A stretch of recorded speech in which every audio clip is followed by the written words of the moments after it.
Hey everyone, and welcome to a mini episode of Pixels. I'm Patrick Beja, and usually we talk about the news from the video games industry. And last week I said it would probably be a couple of maybe 3 weeks before the next episode would come around. And guess what? I'm not in Japan. I'm sure you already know this, and you might even be sick of hearing about it if you've been following me on social networks. But suffice to say, I couldn't go. I'm super sad about it. But what did that made possible is that I'm doing another episode. It's going to be a tiny one because I really just wanted to talk about Final Fantasy VII Remake and the demo that came out a couple of days ago. And because it's just surprisingly super exciting, and there's a ton of things that are happening in the industry, lots of news which I'm not going to get to. We'll get to in a couple of weeks with the next episode, but I really wanted to, well, I had a little bit of time and I love talking to you guys, so this is one that I thought would be cool to discuss because I'm just incredibly excited about it, and I didn't think I was going to be. I am usually not someone for nostalgia. I think it's clear if you've been listening to me for a while. I even scoff at nostalgia usually. It's not my thing, and I don't understand why people chase those old things when I consider most of the time we have better versions of them available today. And actually, that might, let me rearrange the mic a little bit. That might fit with the feelings that this Final Fantasy VII Remake is eliciting, because it is old base, but very much in the new wrapper. It goes deeper than the wrapper, actually. It's really a reimagining of what that game would have been had it been developed for today's systems. And in that sense, it's very similar to what Capcom did with Resident Evil 2 last year, and what they're going to do again, it seems, with Resident Evil 3 this year. It's not so it's not just a remake. They are basically, those two games, I think, are redefining what we can expect of a remake.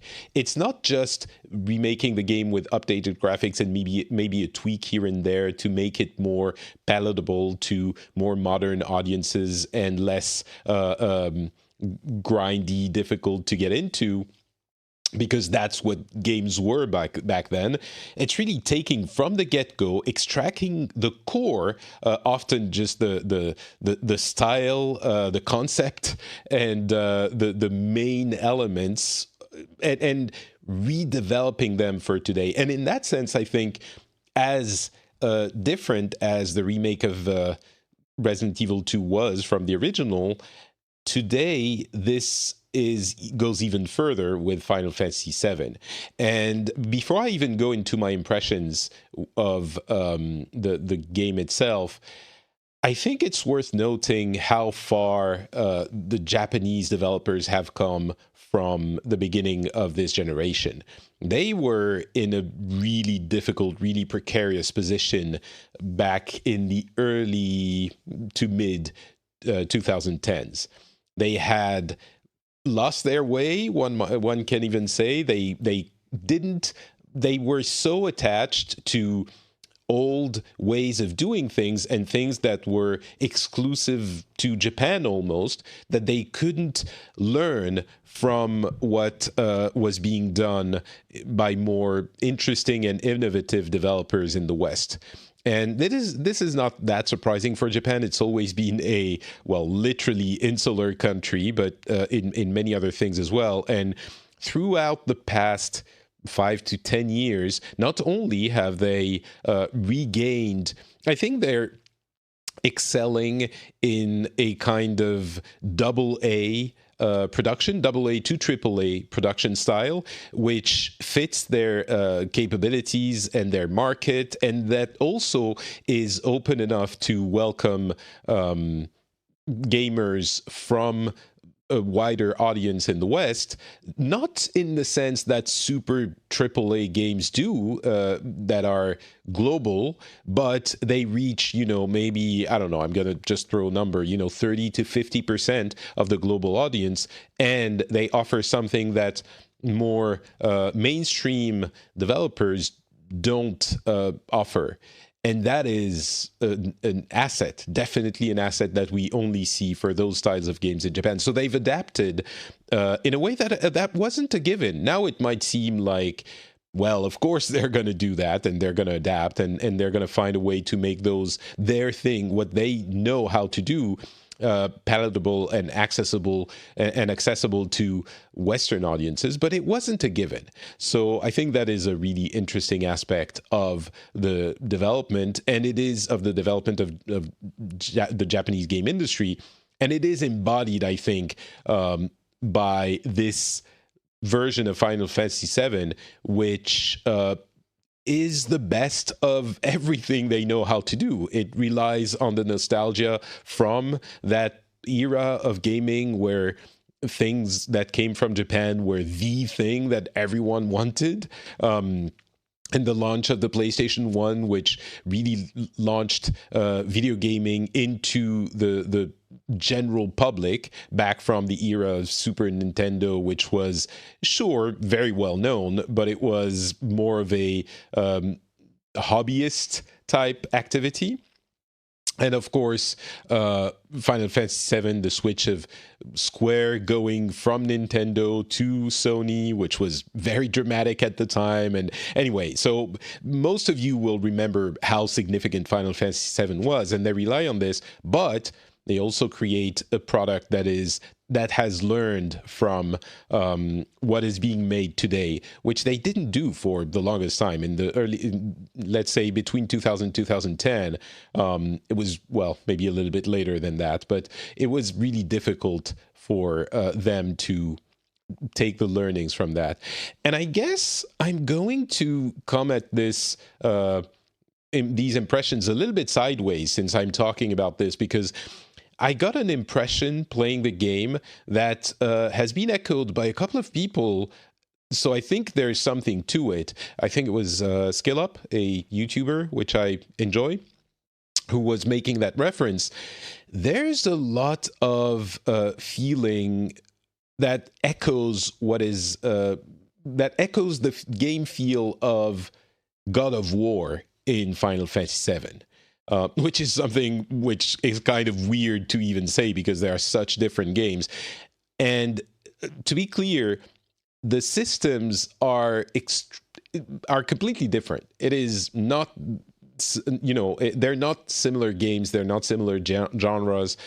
But the cinematic feel of the combat has something of that controlled badassery feeling from God of War. And by the way, SkillUp was saying that in his interview with Kitase, the game's producer, director, the guy who's calling the shots, he was saying that was an inspiration. It's not, you can feel it, you can see it. And for a game which is a JRPG, it's absolutely not what you would expect. But I'll get back to the combat system, but that feeling is maybe what is the most surprising thing for me in the game. I had welcomed the news of a remake with a little bit of, let's say, I wasn't sure it would be for me. And as we've seen more and more over the past 2 or 3 years, I've kind of started getting intrigued by it more and more. And in the past few months, I got on board, and I was really curious and eager to give it a try. But I never would have expected that the game system and the combat system would feel so great. And so to get back to the comparison with God of War, I think that this embodies what the transformation of the Japanese gaming industry from the past few years, which is, just like everyone else in the gaming industry, they learn from the interesting things that others do. And it might not be one specific thing, but it's a general way of of making the player act or feel a certain way, and it modernizes the whole experience. And so that might be the best example, the best blend of everything that's good now about Japanese games and video games in general.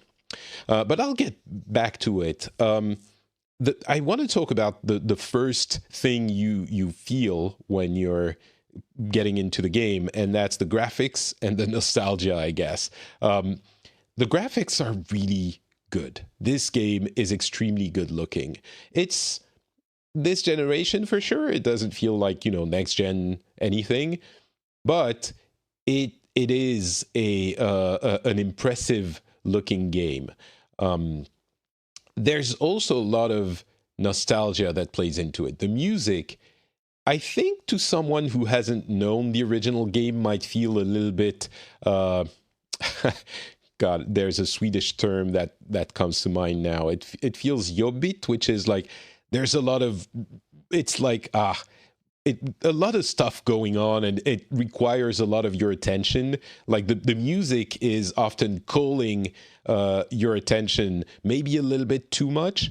And I think this is because it's a reinterpretation of the original 16-bit music, which were synthy and very, each instrument was pointy and coming out quite a bit.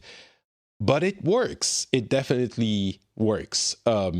And if you've known that original one and the original score, I said 16-bit. It was PlayStation. Of course it wasn't. And maybe it's even a similar, I'm not even sure it was reorchestrated. But I guess my feeling is it was from that time where music for video games were still a little bit influenced by the previous generation. Maybe that's why I'm feeling that way. But it's definitely not less of a background music. It's more present than I think maybe we're used to in background musics in other games.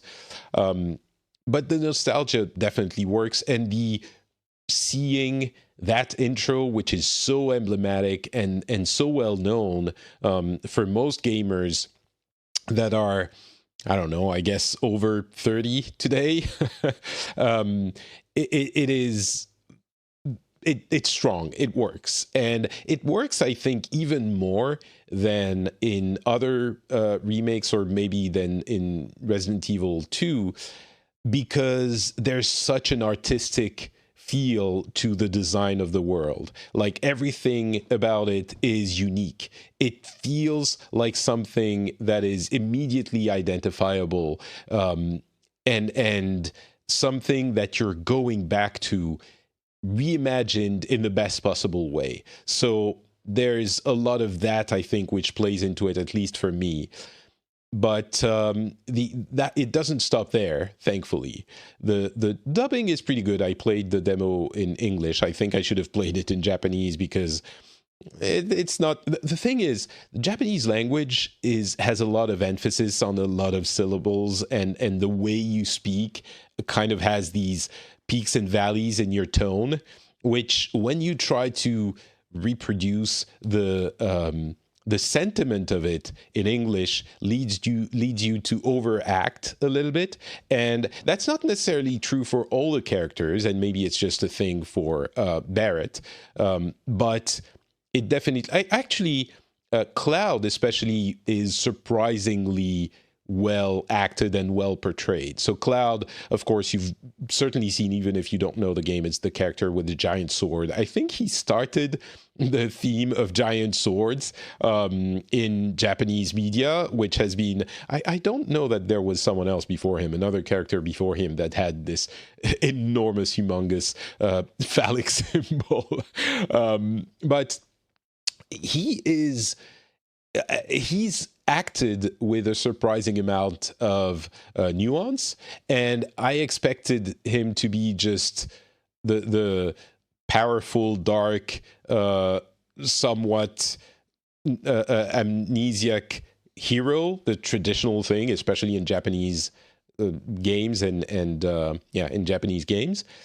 But he's a little bit more human, I think, than I remember. And maybe it was the case in the old PlayStation version as well. But of course, now that we have voices and facial expressions, he seems like, at least in the small demo, like an interesting character.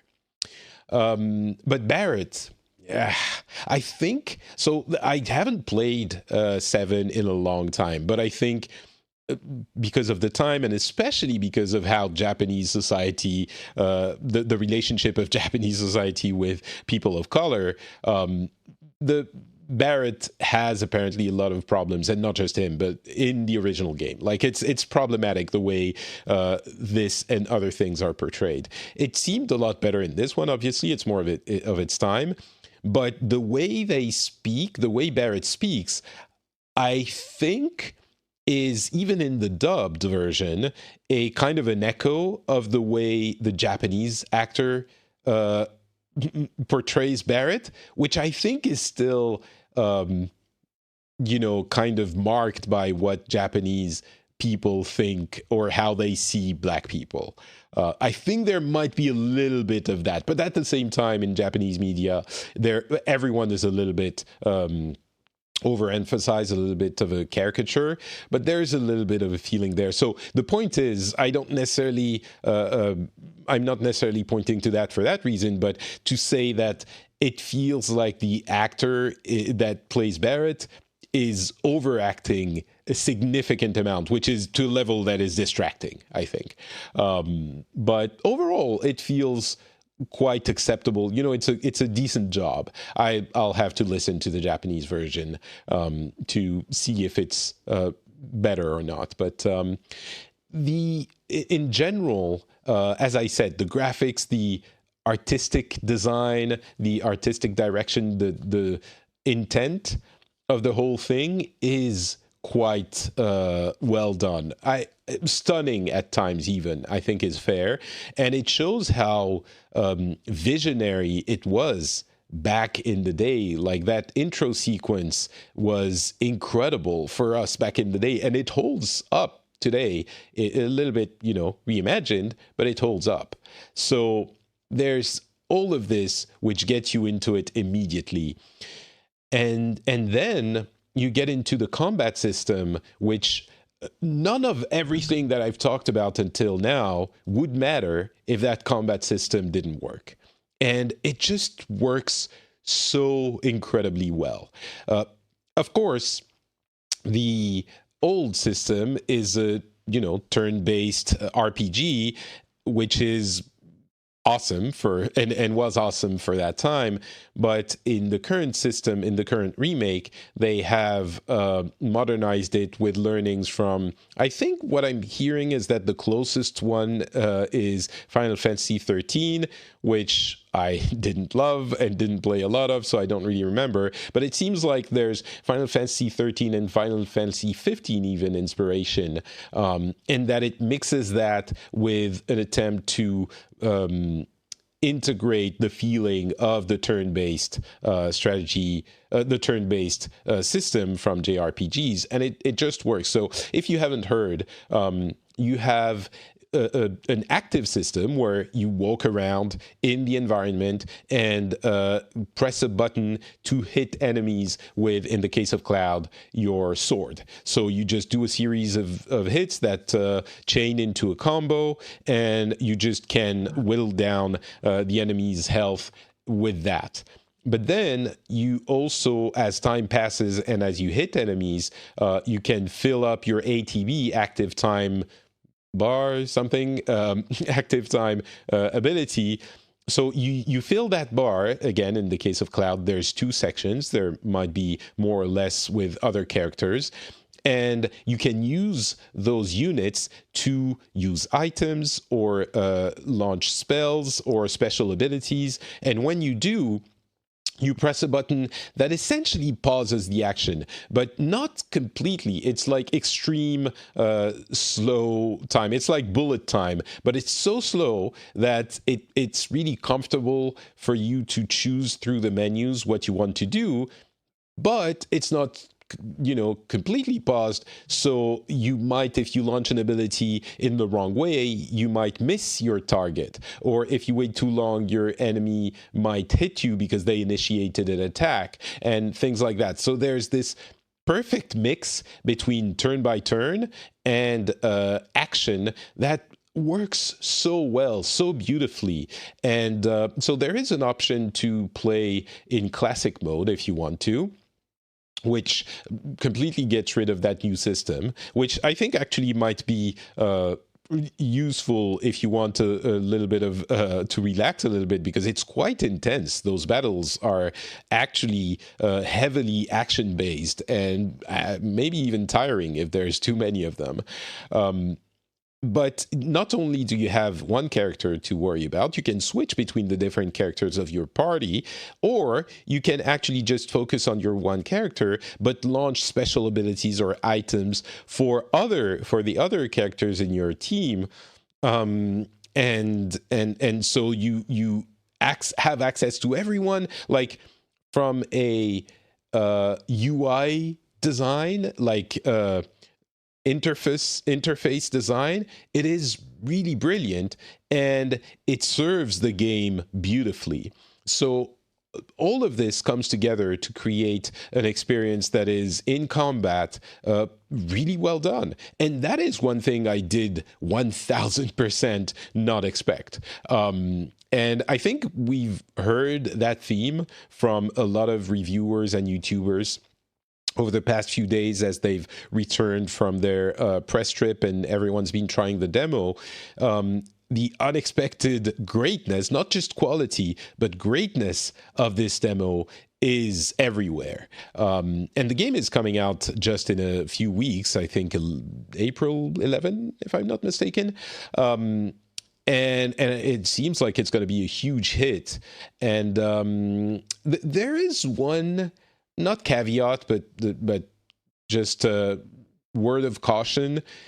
The game was enormously vast, and of course, as we know, the remake is going to be broken down in several sections. This one is only Midgar, the original city, and in the original game, that was maybe I think 7 to 8 hours, and this is going to be stretched to 30, at least several dozen hours, which could lead to something that is too stretched out and that has fill quests that aren't interesting and stuff like that. So that, I think, is not a huge concern, but a real concern.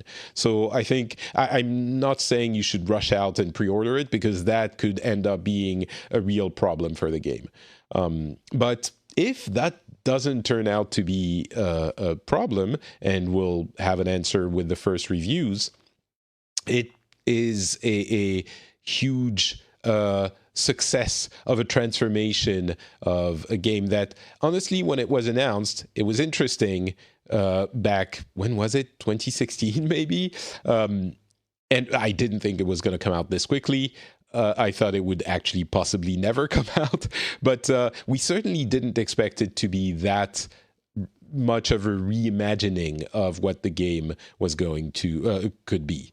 So yeah, overall, what a game! What a fun experience, and what a surprise, and what a triumphant return for the symbol. It's a symbol of the Japanese games industry that brings back with such know-how what made our childhoods and our joy back then. So this might be, again, a little bit premature. Let's wait for the full game to throw around these kinds of hyperbolic statements, but I am very enthusiastic and very curious to see more of it, and I really hope that the first episode is substantial, and I hope that we don't have to wait another 5 to 10 to 20 years for the next episodes. I hope that they manage to come out with the next episode. Maybe, they're working hard and it's going to be ready within the first year of the next generation, and it's going to have this incredible ray tracing, which will make everything even prettier. But yeah, so that is my impressions of Final Fantasy VII Remake, just a little bit. You can hear how enthusiastic I am about this, and I'm not often. So we'll see. And we'll be back in a couple of weeks with a lot of news that will be super interesting to discuss. It won't be just me, hopefully. I'll have someone to contradict me and tell me when I'm being an idiot at that point. And until then, you can follow me on Twitter at NotPatrick. You can also follow me on Facebook at NotPatrick. And most importantly, on Instagram. I've been Instagramming quite a bit in recent weeks, and I plan to keep it up because I like that network. And so you can follow me there. I'm unsurprisingly also NotPatrick on Instagram. So check me out over there. You can comment at FrenchSpin.com, and I'll talk to you in a couple of weeks.